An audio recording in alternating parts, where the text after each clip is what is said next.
ये उठे बैठे का मिजाज महफिल के अदब के भी खिलाफ है और आपके खुश अकीदगी के भी खिलाफ है। यह हम लोगों का मिजाज बदला हुआ है। हम लोग यहां भी हंसना चाहते हैं, तो चुटकुले वाली बात हो, कहानी वाली बात हो, हंसे तो मजा आए। जलसागाह हंसने की जगह नहीं, ये रोने की जगह है।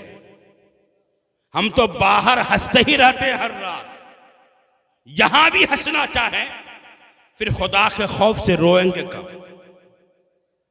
यहां भी तफरीह करना चाहें फिर दीन की बातें सीखेंगे कब? इसीलिए बराए मेहरबानी अदब का मुलाहजा करें। आप लोग थोड़ी देर बैठिए, मैं जो बातें कह रहा हूं उसको महफूज कीजिए। अभी आपके अकीदे में कई ताजगी वाली बातें आएंगी। ये इधर उधर का जो मिजाज हमारा बना हुआ, हकीकत ये है, हम जलसों में देखते हैं ना कि हमारे दीन की बुनियाद ही अदब के ऊपर है और सबसे ज्यादा बेअदब कौम हमारी कौम है। हमें न नाते नबी का एहतराम है, न तकरीर का एहतराम है, न कुरान का एहतराम है, न हदीस का एहतराम है। हम अपने मन के बादशाह हैं, सबका बयान है। सही बोल रहे मुफ्ती मुआकबर साहब, न आवाम को न खवास को। यहां तो मैं नहीं देख रहा हूं, आमतौर पर मैं देखता हूं कि लोग स्टेज में मोबाइल रखते रहते हैं। नाथखानी हो रही, तकरीर हो रही, अपने काम में लोग लगे हुए। नहीं, गलत बात है। हमारे मजहब की बुनियाद ही अदब के ऊपर है। जिस नबी करीम की बातें हम सुन रहे हैं, कर रहे हैं, उस नबी करीम के ताल्लुक से हमारा अकीदा है। नबी पाक बज़ाहिर मदीने में है मगर हमारे दिल से भी ज्यादा करीब है। हमारे नबी देख रहे हैं कौन किस अदब के साथ मेरी महफिल में बैठा है। इसीलिए साहब बैठे, ये उठे बैठे का माहौल बना। आप लोग बड़े दुरूद अल्लाहुम्मा सल्ली अला सय्यदिना शफीअना नबीना मौलाना मुहम्मद मादनिल जूद वल करम व आलिहि बारिक व सल्लिम सलातु व सलामन अलैका या रसूल अल्लाह सल्लल्लाहु अलैहि वसल्लम।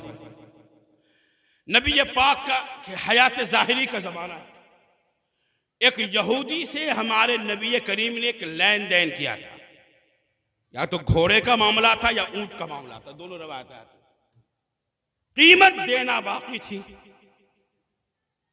दिन मुतय्यन हुआ था, कीमत दे देंगे। बाद में हमारे नबी ने उस यहूदी को कीमत अदा फरमा। कीमत जब उसने ले लिया, अब बाद में उसी घोड़े या ऊंट का कोई दूसरा खरीदार बन के आया जो ज्यादा कीमत देने को तैयार था। अब इस यहूदी की नीयत में फतूर आ गया, इसलिए कहा कि आपने मुझे कीमत नहीं दी है, इसलिए मैं ये सामान उससे बेचूंगा। नबी पाक ने फरमाया कि मैंने तुमको कीमत अदा कर दी है। अब वो यहूदी बोल रहा, अगर आपने कीमत दी है तो कोई गवाह पेश कीजिए, अगर कोई गवाही दे दे आपकी तरफ से तो मैं मान जाऊंगा। इत्तफाक है, जब नबी पाक उस यहूदी को कीमत दी थी तो वहां कोई तीसरा इंसान मौजूद नहीं था। नबी करीम थे और वो यहूदी थे, कोई तीसरा था ही नहीं कि गवाही देता।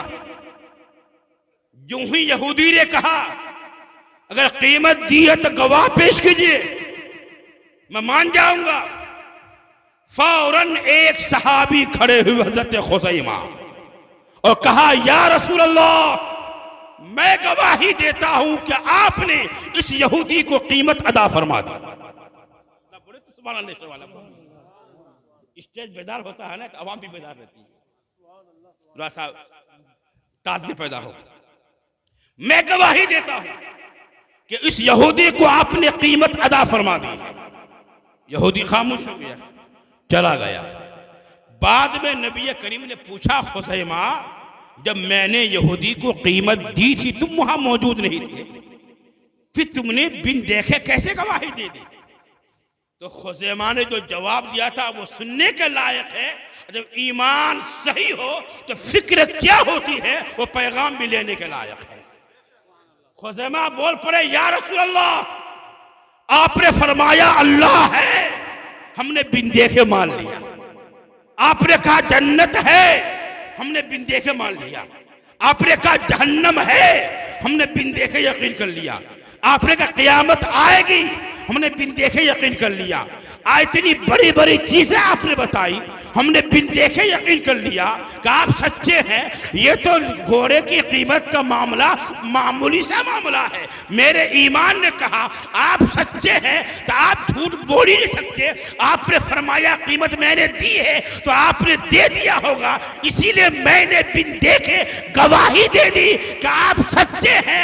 आपने कहा कीमत दे दी है तो कीमत दे दी होगी आपने, इस बिन देखे मैंने यकीन कर लिया। आपकी बात की मैंने तस्दीक कर डाली।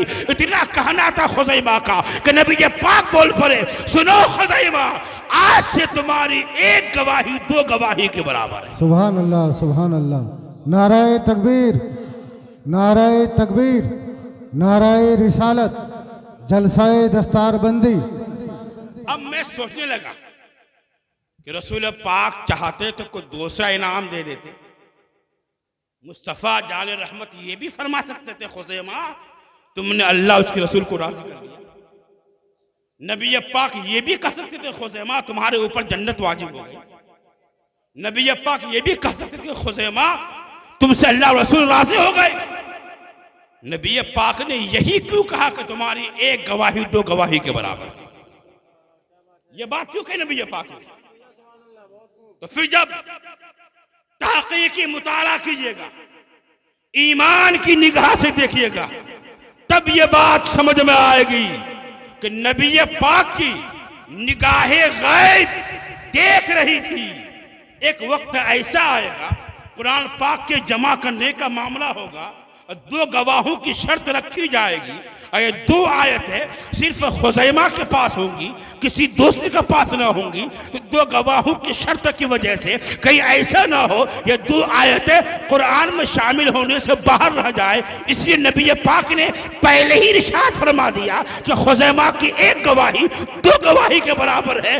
तब जब कुरान जमा करने का मामला आए, ये इनाम काम आए, इनकी गवाही दो को मानी जाए और कुरान पाक पूरा जमा हो जाए।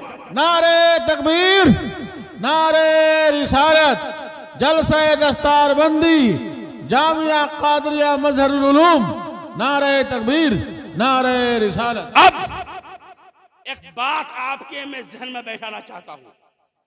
कुरान जमा हुआ किनके जमाने में? सिद्दीक अकबर के जमाने में।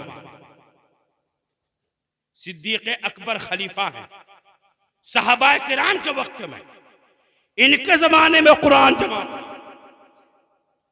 नबी पाक के हयात ज़ाहिरी में कुरान जमा नहीं हुआ तहरीरी शक्ल में। नबी पाक के बाद सहाबा के जमाने में कुरान जमा हुआ।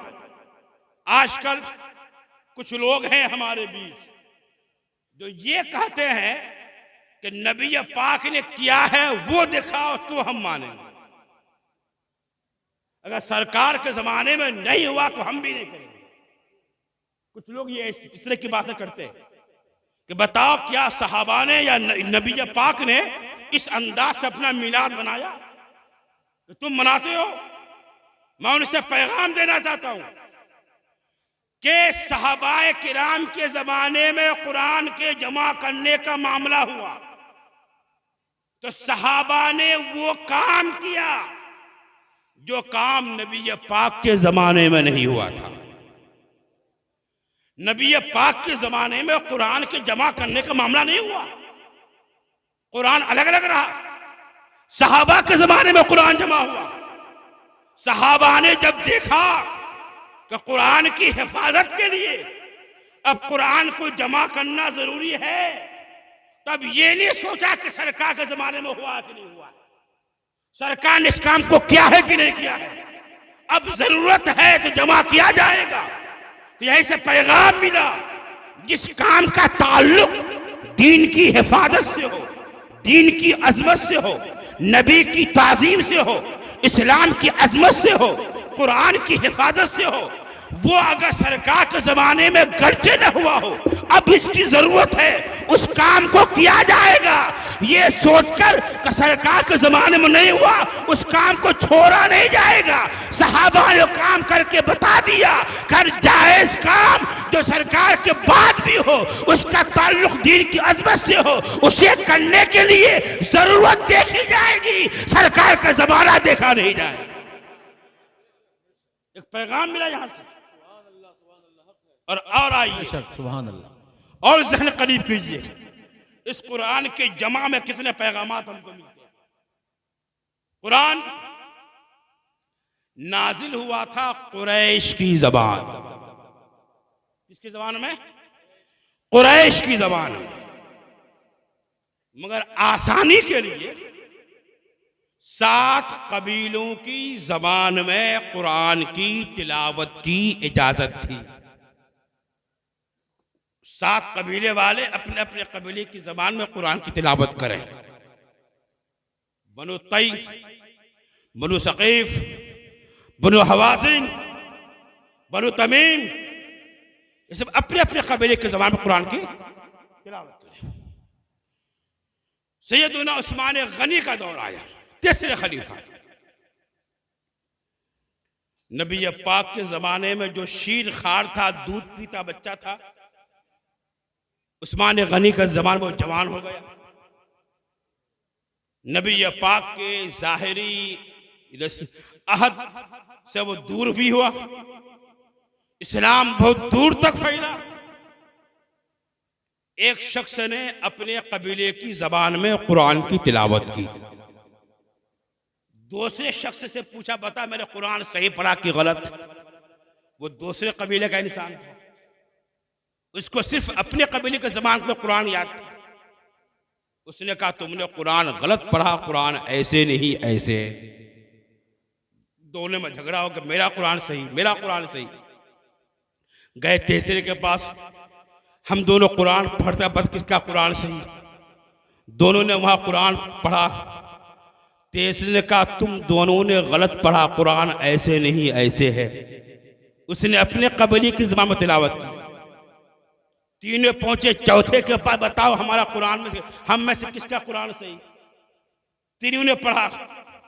चौथे ने कहा तुम तीनों ने गलत पढ़ा, कुरान ऐसे नहीं ऐसे है। उसने अपने कबीले की ज़बान में पढ़ा। चारों पहुंचे पांचवें के पास, फैसला करो किसका कुरान सही, हम चारों में से। चारों ने पढ़ के सुनाया। पांचवें ने कहा तुमने गलत कहा, कुरान ऐसे नहीं ऐसे। गर्द के 7 अफराद इकट्ठा हुए, 7 कबीले के, सबका दावा कि हमने सही पढ़ा है, तुमने गलत पढ़ा, हमारा कुरान सही है। इख्तलाफ बढ़ा, मामलात बढ़े। हजरत सैयदना उस्मान गनी तक बात पहुंची। कहा गया कि आपके रहते हुए ऐसा हो रहा कि बाद में न जाने क्या फितना फसाद होगा, इसीलिए मेरी राय यह है कि आपको तदबीर इख्तियार करें। तब उस्मान गनी ने ऐलान किया कि हकीकत में कुरान कुरैश की जबान में नाजिल हुआ था और कबीलों की जबान में तिलावत की इजाजत आसानी के लिए थी। आज से बाकी कबीलों की जबान में कुरान की तिलावत मनसूख, खत्म। अब सिर्फ कुरैश की जबान में कुरान की तिलावत जारी रहेगी, इसी में तिलावत बंद होगी। सब जबानें मनसूख आपने करवा दिया। और वो नुस्खा जो सिद्दीक़ अकबर के जमाने में जमा हुआ था, हजरत उम्मुल मोमिनीन हफ्सा के पास मौजूद था, उनसे मंगवाया। वो भी कुरैश के जमाने में ही था। कुरैश के जमाने उसके नकल तैयार करवाए और आलम इस्लाम में फैला दिया कि इसी कुरैश की ज़बान में तिलावत होगी। यही वजह है कि उस्मान गनी को जामिउल कुरान कहा जाता है। इसका मतलब यह है कि कुरैश की जबान में कुरान को जमा कर, वरना हकीकत में उनसे पहले कुरान जमा हो गया था। ये इसलिए उनको जामे कुरान कहते हैं। अब और गौर कीजिए, कुरान के बाद बोल रहा, कुरान अरबी जबान में, अरब के लोग, उनकी जबान भी अरबी थी। उनको पता था कि यहां जबर होना कि जेर होना कि पेश होना। कुरान उस वक्त तक बगैर नुक्ते के था, बगैर हरकत के था। नुक्ता भी नहीं था, हरकत भी नहीं थी, न जबर न जेर न पेश न जज़म न तशदीद न नुक्ता, न ऊपर न नीचे। अरब के लोगों की जबान थी। वह अच्छी तरह जान लेते यहां पर नुक्ता ऊपर है कि नीचे है, एक है कि दो है, जबर है कि जेर है कि पेश है, वो आसानी से पढ़ लिया करते थे।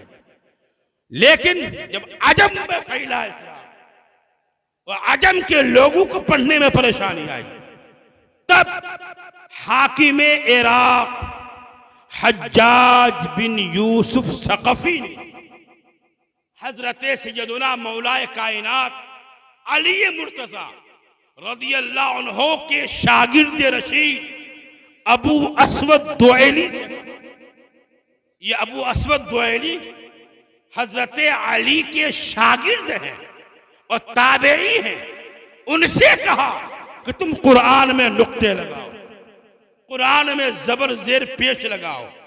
तो हाकिम इराक हज्जाज बिन यूसुफ सकफी के जमाने में हजरत अली के शागिर्द अबू अस्वद दुएली ने कुरान में नुक्ते लगाए, जबर देर पेश लगाए, हरकतें लगाई। अब मैं एक जुमला दे रहा हूं, उसको नोट करना। ताबेई ने वो काम किया जो काम सहाबा के जमाने में नहीं हुआ था। सुभान अल्लाह, बेशक। ये जुमला नोट कीजिएगा। ताबेई ने कुरान में एराब लगाए, नुक्ते लगाए, जबरदस्त पेश लगाया, हरकत लगाया। ताबेई ने वो काम किया जो काम सहाबा के जमाने में नहीं हुआ था। यहीं से पैगाम मिला, कोई ऐसा काम हो जिसका ताल्लुक दीन की हिफाजत से हो, कुरान की अजमत से हो, नबी की ताजीम से हो, उस काम को करने के लिए यह नहीं देखा जाएगा कि सरकार के जमाने में हुआ है कि नहीं हुआ है, सहाबा ने किया है कि नहीं किया है। देखा यह जाएगा अब इसकी दीन में जरूरत है, यह जायज है, उस काम को किया जाएगा, नया कहकर इसको छोड़ा नहीं। सुभान अल्लाह, नारे तकबीर, नारे रिसालत, रस्म जलसे दस्तारबंदी, जलसे दस्तारबंदी, जामिया कादरिया मजहरुल उलूम, नारे तकबीर, नारे रिसालत। इस तरीके से कुरान पाक के जमा करने का मामला आया। अब आइए कुरान की जमा की तारीख मैंने आपके सामने पेश की, इससे पैगाम क्या मिला वो हमने आपके सामने बैठाना चाहा। अब कुरान की जो मैंने तिलावत की है वो सुनिए। अल्लाह कुरान में फरमा रहा है, 15वां पारा 90वीं रुकू, हाफिज़ कुरान के एतबार से सफ़ा 291, सतन नंबर 2 की आयत करीमा। अल्लाह ताला कुरान में कह रहा है, वनुनज़्ज़िलु मिनल कुरानी मा हुवा शिफ़ाउन व रहमतुल लिल मुमिनीन। हम कुरान में से वो उतारते हैं जो ईमान वालों के लिए शिफा है, ईमान वालों के लिए रहमत। कुरान हर बीमारी से शिफा है, चाहे जिस्मानी बीमारी हो कुरान उसके लिए भी शिफा है, रूहानी बीमारी हो कुरान उसके लिए भी शिफा है, चाहे वो अकीदे की खराबी की बीमारी हो कुरान उसके लिए भी शिफा है, अमल की खराबी की बीमारी हो कुरान उसके लिए भी शिफा है।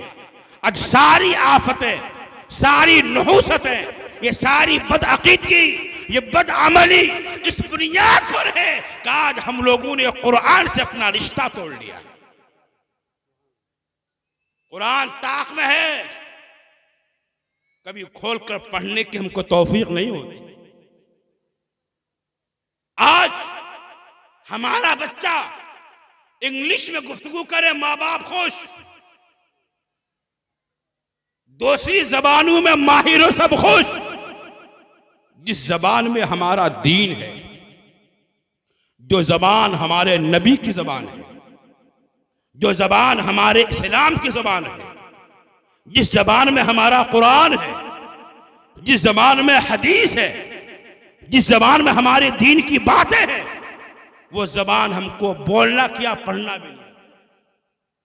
अरबी तक पढ़ने नहीं आती, MA BA क्या वो आता है। कुरान देखकर पढ़ने की वसरात उसके अंदर नहीं होती। फिर कुरान समझे ऐसा कोई पढ़ता भी कुरान है ना, बस कुरान खाने के लिए पढ़ता है। किसी को सवाब पहुंचाना है, घर से जिन्नात को भगाना है, सूरह बकरा की तिलावत करा दो। मुर्दे को सवाब पहुंचाना है, कुरान खानी करा दो। बस इसी हद तक।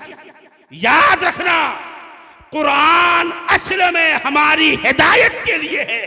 हमें जिंदगी कैसे गुजारनी है उसका तरीका कुरान ने बयान किया। कुरान हकीकत में दस्तूर हयात है, इंसानी जिंदगी का कानून इसके अंदर है। सारी बदअमली कुरान से दूरी की वजह से है।